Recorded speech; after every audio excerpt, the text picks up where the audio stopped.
The mansion gates opened at 4:47 a.m. No sound.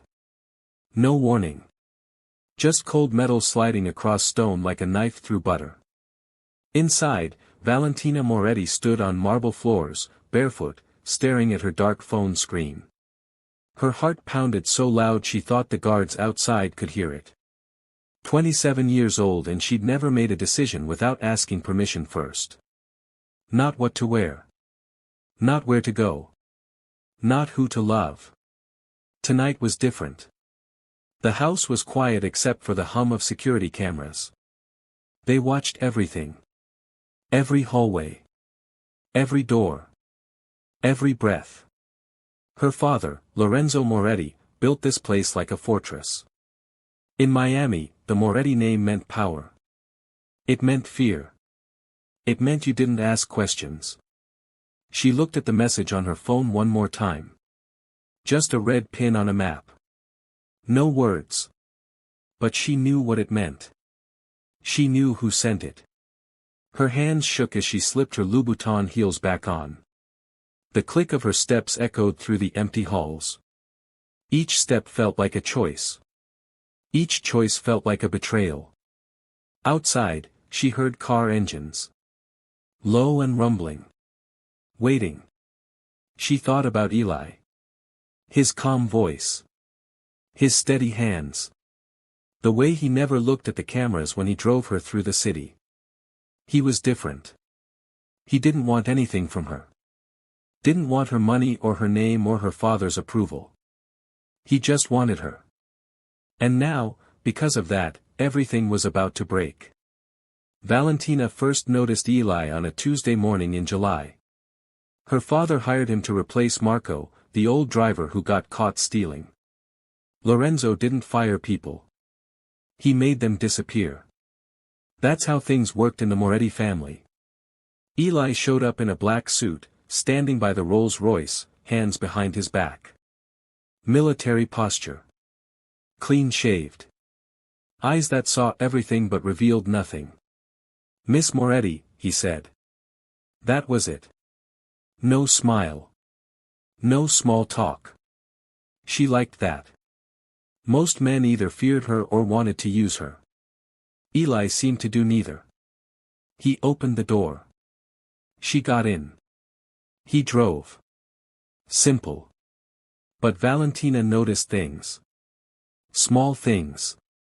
He took different routes each time. Never the same street twice in a row. When other cars got too close, he slowed down, gave them space, never rushed. At traffic lights, his eyes scanned the mirrors, the sidewalks, the windows above. "You were military," she said one day. "Yes, ma'am." "Iraq?" "Afghanistan." "Why'd you leave?" He paused.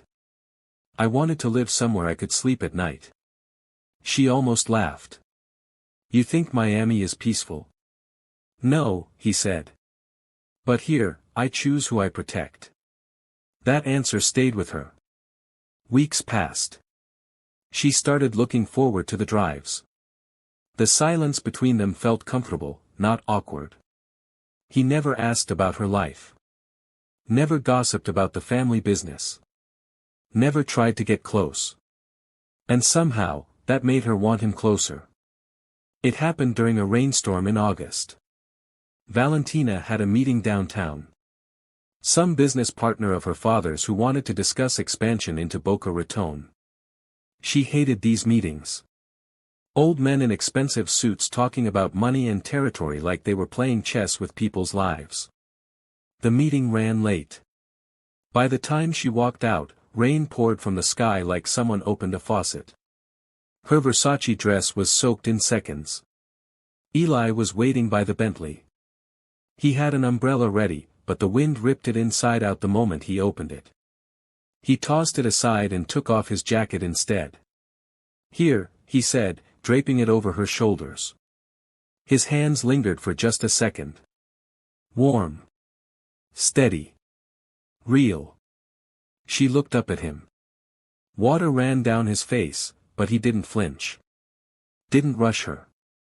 Just stood there holding his jacket around her like she was something worth protecting. "Thank you," she whispered. He nodded and opened the car door. Inside the Bentley, wrapped in his jacket, Valentina couldn't stop shaking. Not from the cold. From something else. Something dangerous. She smelled his cologne on the fabric. Cedar and something darker. She closed her eyes and, for the first time in years, felt safe. That was the beginning. After that night, everything changed. Not in obvious ways. But in glances. In pauses. In the way Eli always made sure she had her seatbelt on before pulling away. In the way she found reasons to need rides, even when she didn't. Her father noticed nothing. He was too busy running an empire. But someone else was watching. Antonio Silva was head of security for the Moretti family. Ex-cartel. Ex-everything. A man who survived by noticing what others missed. He cornered Valentina in the hallway one morning, voice low. "Your driver," he said. "Eli." Her stomach dropped. "What about him?" "He's clean. No record. No debts. No enemies." Antonio's eyes narrowed. "That's the problem. I don't understand. Men with nothing to hide are hiding something bigger." He stepped closer. "Be careful, Miss Moretti. Your father doesn't forgive mistakes." That night, Valentina couldn't sleep. She paced her room, replaying Antonio's words. What did he know? What did he see? She grabbed her phone and texted Eli. "Can you drive me somewhere?" His reply came 30 seconds later. "Where?" "Anywhere." 20 minutes later, they were on I-95, heading north with no destination. The city lights blurred past the windows of the Mercedes-AMG. Eli drove fast but controlled, like he always did. "Where are we going?" she finally asked. "You said anywhere." "I did. So I'm taking you anywhere." She smiled despite herself. "Eli." "Yes." "Antonio thinks you're dangerous." He didn't answer right away. Just kept driving, hands steady on the wheel. "He's right," Eli said quietly. Her breath caught. "What?" "I am dangerous, Valentina.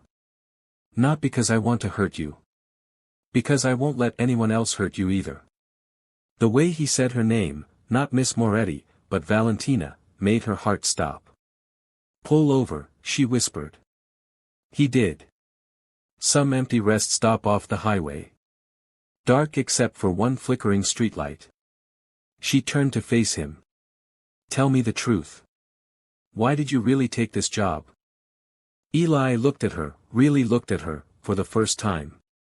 "Because I was tired of following bad orders. And your father pays better than the army." "That's it." "That was it. Until I met you." The air in the car felt electric. Dangerous. Like lightning about to strike.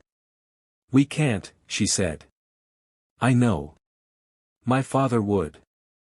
I know." But neither of them moved away.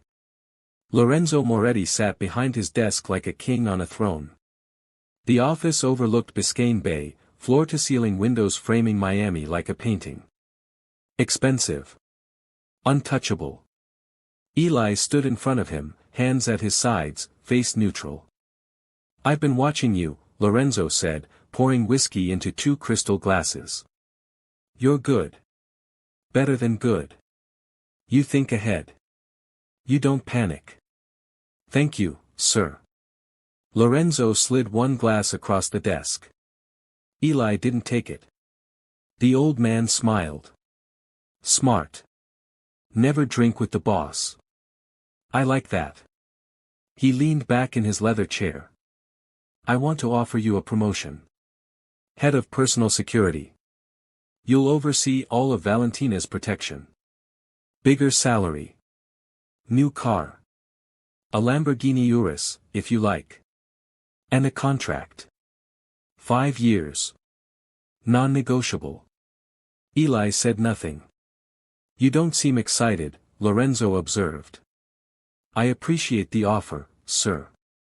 But I prefer driving. Lorenzo's smile faded.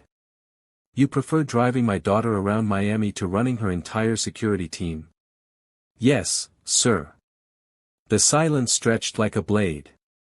Interesting, Lorenzo finally said. He picked up his glass and took a slow sip. Most men would kill for this opportunity. But you want to stay close to her.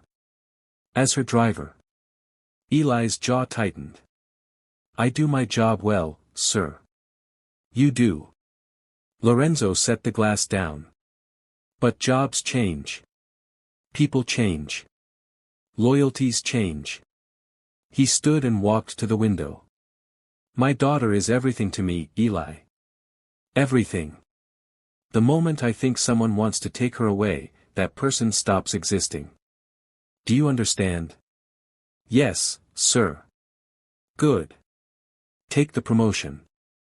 Start Monday. And Eli? Yes. Stay away from Valentina. Professionally, you'll protect her. Personally, you don't exist to her anymore. Eli left the office with a new title and a warning that felt like a death sentence. That night, Valentina got the text. Just a red pin on a map. No words. She knew what it meant. Eli was leaving. Or worse, he was being used. Her father didn't promote people. He owned them. She looked at the blinking red dot on her phone screen and made a choice. At 4:47 a.m., she opened the gates herself and walked into the dark, toward the idling engines, toward Eli, toward a future that might kill them both. The warehouse sat on the edge of Little Havana, hidden between abandoned factories and forgotten streets. Valentina's hands gripped the steering wheel of her father's Ferrari as she pulled up. She'd stolen the keys from his office. Another crime to add to the list. Eli stood outside, leaning against a black Dodge Charger. Not his work car. His car. The first time she'd seen him as just a man, not her driver. She got out. The night air smelled like salt and gasoline. You shouldn't have come, he said. Neither should you. Valentina. Don't. Don't tell me to go home. Don't tell me it's too dangerous. She walked closer. My father offered you a promotion to control you. To keep you close but away from me. You know that, right? I know. And the contract? 5 years non-negotiable. That's a cage, Eli. He's turning you into property. Eli's jaw clenched. I can handle your father. No one handles Lorenzo Moretti. You survive him or you disappear. The silence between them felt heavy. Final. So what do we do? He asked quietly. Valentina looked at him. Really looked at him. This man who never asked for anything. Who protected her without expecting love in return. Who was about to lose everything because she was selfish enough to want him. We run, she said. Eli shook his head. You can't run from your father. Watch me. Valentina, he'll find you. He'll find us both. Maybe. But at least we'll have chosen it. She stepped closer, close enough to touch. I'm tired of living in a cage. Aren't you? For the first time, Eli smiled. Small. Sad. Real. Yeah, he whispered. I am. They met 3 more times over the next week. Always at night. Always in different places. A diner in Homestead. A parking garage in Coral Gables. Once, at the beach in Key Biscayne, sitting in the sand like normal people. Eli mapped out routes. We go north. Atlanta first, then Virginia. I have contacts there. Military guys who owe me favors. My father has contacts everywhere.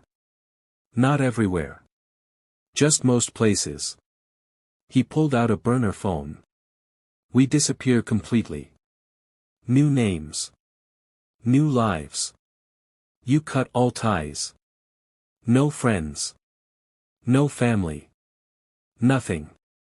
Valentina stared at the ocean. The waves rolled in, endless and dark. I've never been just Valentina. No last name. No empire. Just me.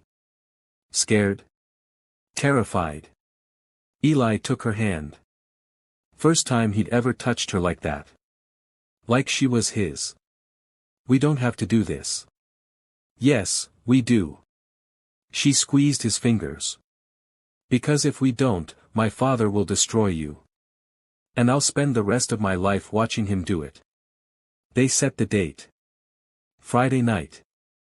3 days away. Valentina would pack one bag. No jewelry. No designer clothes. Nothing traceable.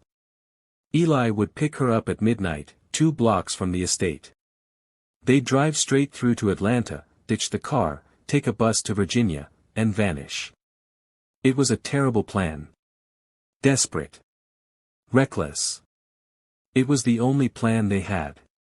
But on Wednesday morning, everything changed. Antonio Silva walked into Valentina's room without knocking. He dropped a folder on her bed. Inside were photos. Her and Eli at the beach. At the diner. At the warehouse. Your father knows, Antonio said simply. Valentina's blood turned to ice. He's known for 2 weeks. He's been waiting to see how far you'd go. Antonio's voice was flat. Professional. He wants to see you. Now. Lorenzo Moretti didn't yell. That's what made him terrifying. He sat at his desk, photos spread in front of him like playing cards. Each one showed Valentina and Eli together. Evidence. Proof. Ammunition. Sit, he said. Valentina sat. Her father studied her face like he was seeing her for the first time. You look like your mother. Same eyes. Same stubbornness. Don't talk about her. She tried to leave too, you know. When you were 5. Lorenzo picked up a photo of Eli. She met someone. A lawyer from Boston. Good man. Honest. Thought he could save her from me. Valentina's throat tightened.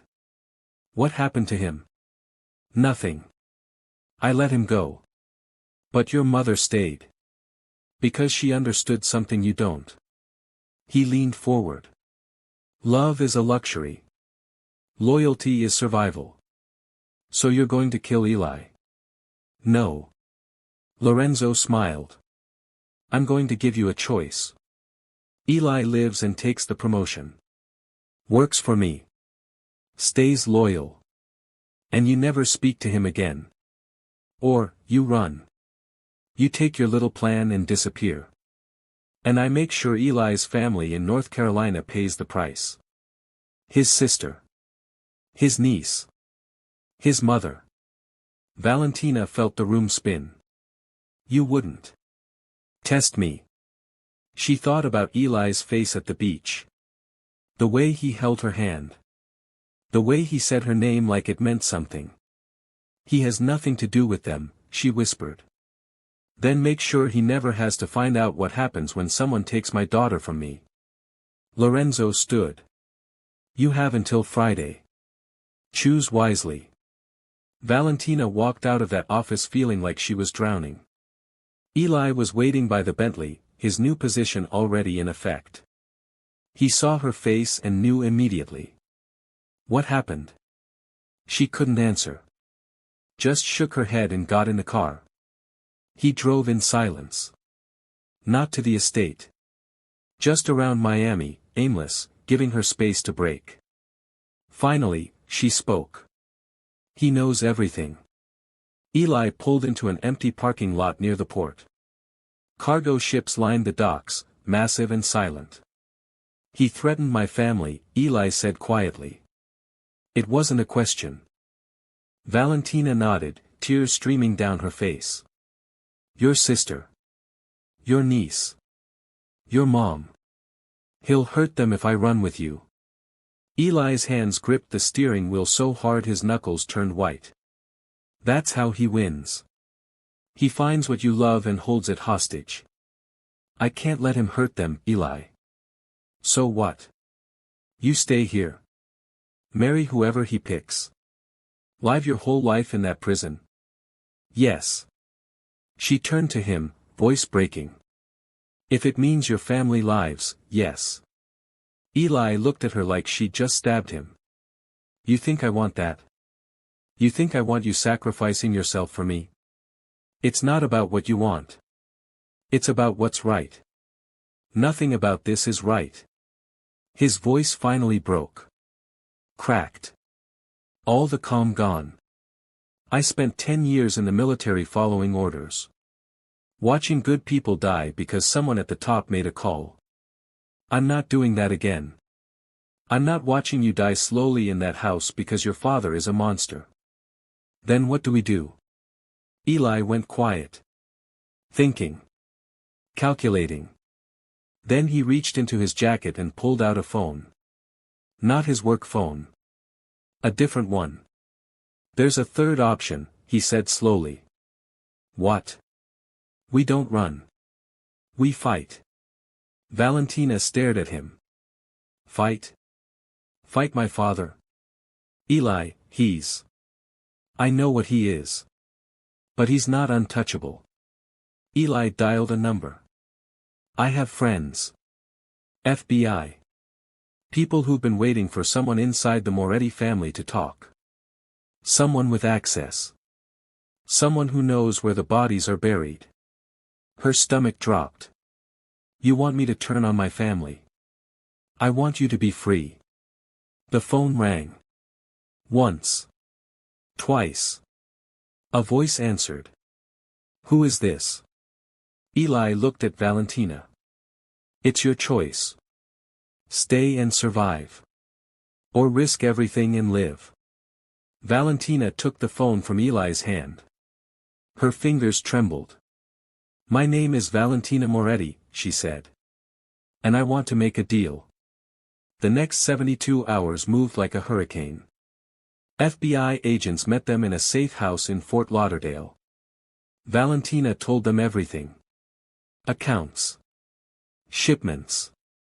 Names. Locations. Every dirty secret Lorenzo Moretti buried. She'd grown up in that world. She knew where all the skeletons lived. In exchange, immunity. Protection. New identities for her and Eli. And most importantly, protection for Eli's family. Her father was arrested on a Friday morning. Federal agents surrounded the estate with warrants and guns and everything. Lorenzo thought he was too powerful to face. He didn't resist. Just smiled as they put the handcuffs on. You think you've won, he said when Valentina visited him in holding. You think you're free. She stood on the other side of the glass. I am free. No. Lorenzo leaned close. You're alone. No family. No name. No empire. Just you and a man who will leave when things get hard. Maybe. But that's my choice to make. For the first time in her life, Lorenzo Moretti had no answer. 6 months later, Valentina stood on a beach in North Carolina. New name. New life. Eli beside her, hand in hers, watching the sunrise. Regret it? He asked quietly. She thought about the marble floors. The cameras. The weight of a name that felt like chains. No, she said. Not for a second. Eli kissed her forehead. Good. Because I'm not going anywhere. She smiled. Real. Unguarded. Free. Somewhere in Miami, an empire was crumbling. Men were being arrested. Accounts were being frozen. The Moretti name was becoming history. But on that beach, none of it mattered. Because love, Valentina finally understood, wasn't about power or control or fear. It was about choosing someone and being brave enough to build something new. And for the first time in her life, she'd chosen herself. Honest question. Do you what Valentina did to her father was right or wrong? Leave your answer in the comments section below. Don't forget to like the video and subscribe for more videos. Thank you.